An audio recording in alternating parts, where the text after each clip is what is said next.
11 minutes from launch.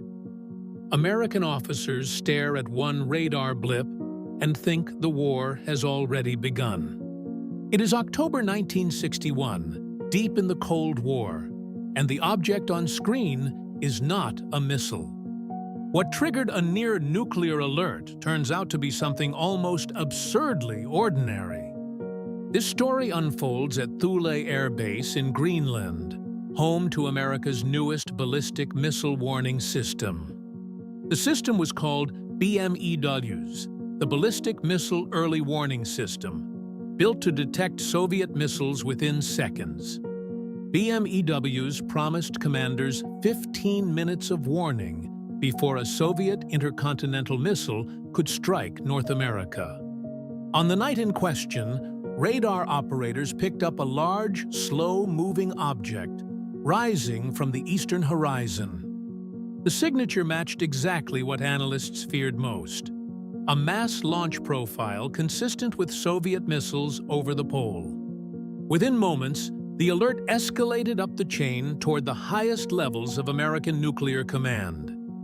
Strategic Air Command bombers were placed on heightened readiness, crews moving toward aircraft under a state of high alert.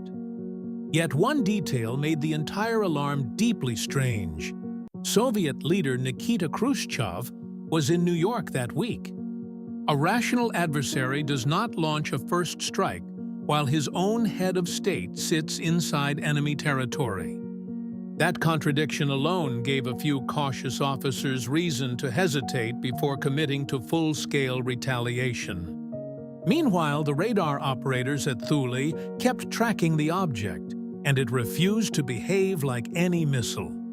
It moved too slowly, climbed too gradually, and lingered far longer than any warhead re-entry could ever allow.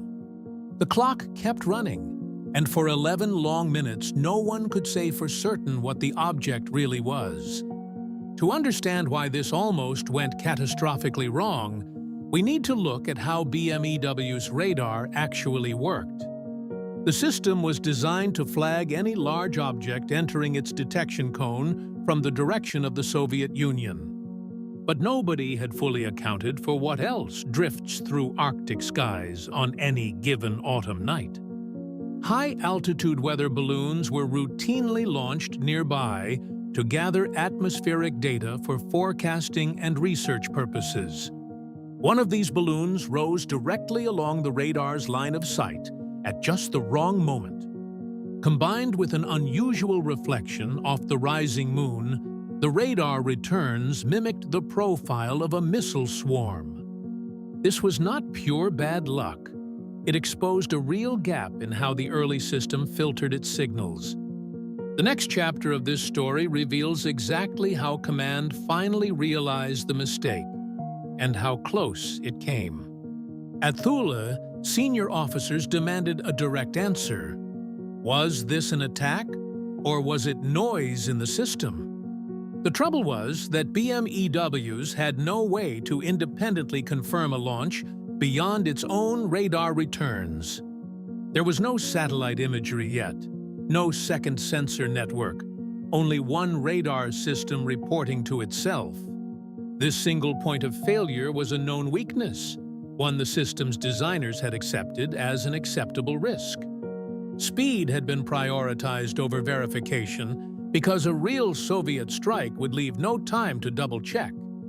That design philosophy made sense on paper, but it left almost no room for correcting a false alarm quickly. As the minutes ticked by, officers at Thule began cross-checking the object's altitude and speed by hand. A true intercontinental warhead would re-enter the atmosphere at thousands of miles per hour, not drift like this object did. The mismatch in speed was the first solid clue that something other than a missile was in the sky. Still, protocol demanded the alert stay active until every possible explanation for the object had been ruled out.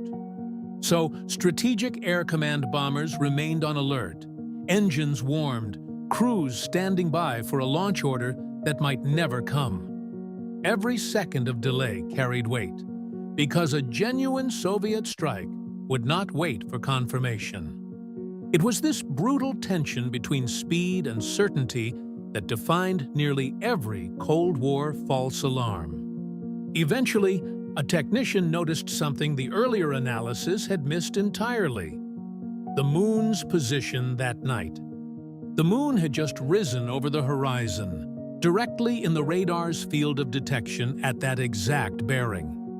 BMEWS engineers had not fully calculated how lunar reflections could distort or amplify long-range radar returns.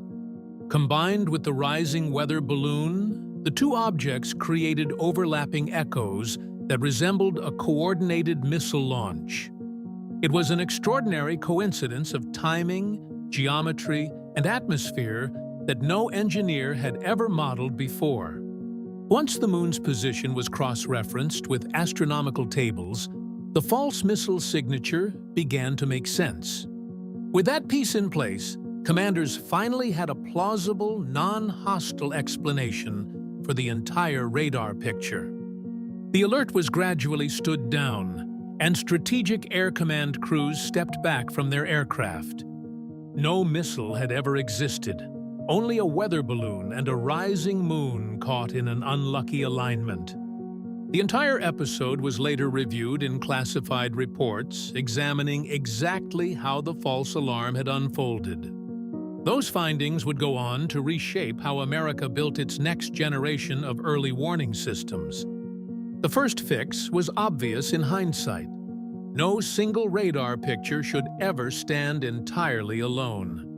Analysts recommended layering multiple independent sensors so no single glitch could trigger a full nuclear alert again.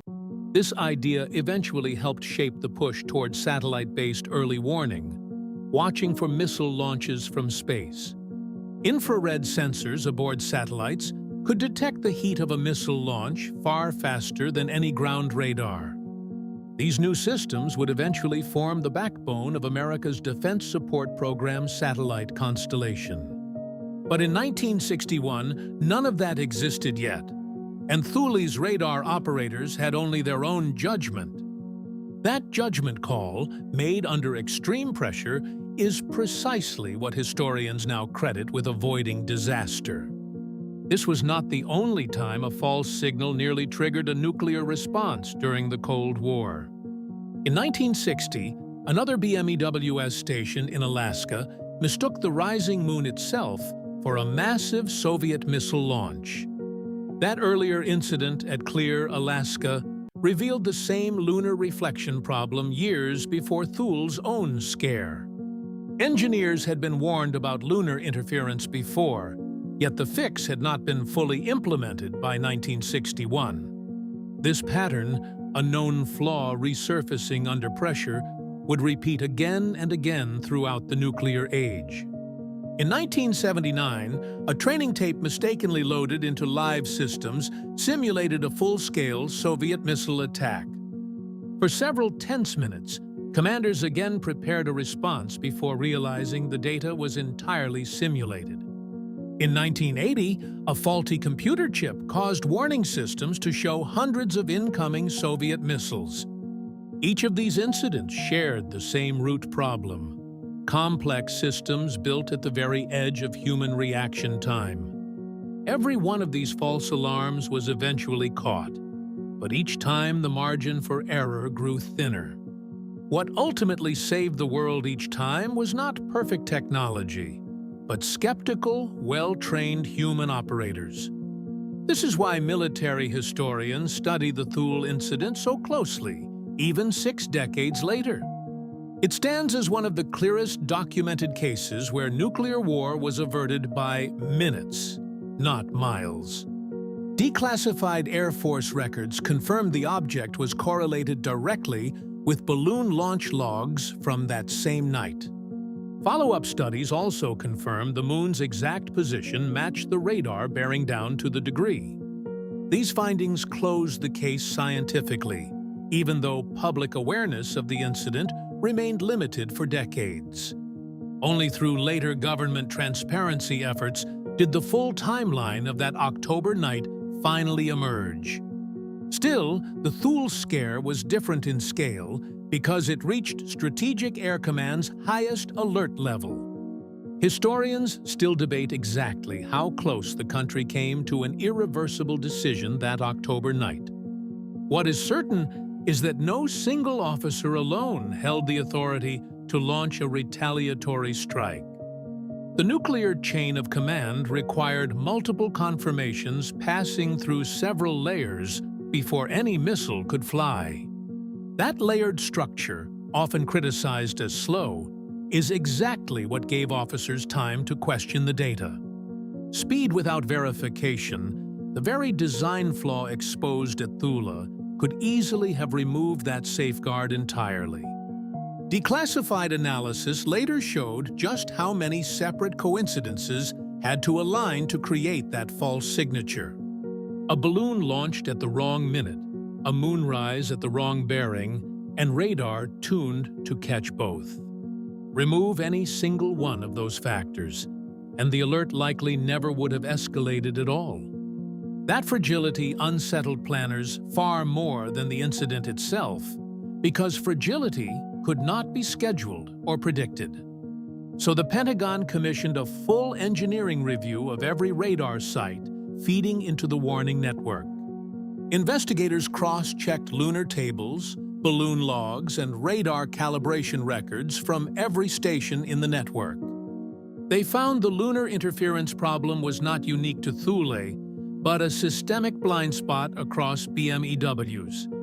New filtering software was developed to distinguish slow atmospheric objects from the sharp signature of a warhead. Astronomical almanacs were built directly into radar operations, so operators could rule out moonrise interference instantly. These reforms quietly became standard practice across every early warning station the United States operated worldwide. Yet even with these fixes, commanders understood technology alone could never fully close the gap for error. So a second reform focused entirely on training operators to think critically under extreme time pressure. Simulated false alarms became a regular part of drills, forcing crews to practice doubt as much as reaction. This shift, from blind trust in machines to trained skepticism, may be the incident's most lasting legacy.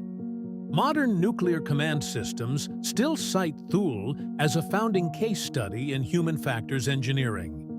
Engineers now call this principle graceful degradation. A system should fail safely, not fail into catastrophe.